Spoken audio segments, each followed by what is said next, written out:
Almost done. There's just one more practice problem. Then it's time for the exit ticket. Let's start off by figuring out what to do first. No parentheses, so I don't have to distribute. There's no step 1.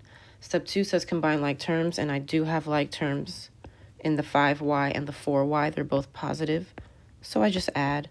These are also like terms on the right side, so it's 12 minus 2, which is 10. Okay? Step 3 says get the variables on the same side. I only have variables on the left, so there is no step 3. Step 4, get the constants on the other side. So I want to get rid of this negative 8, right? I want all my constants to be over here on the right. So I'm going to do the opposite and add 8. Negative and positive 8 cancel out. Bring down the 9y and the equal sign. 10 plus 8 is 18.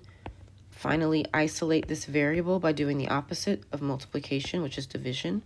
And again, 2 has been the magic number in this lesson. I think y is 2. So I'm going to rewrite this whole thing.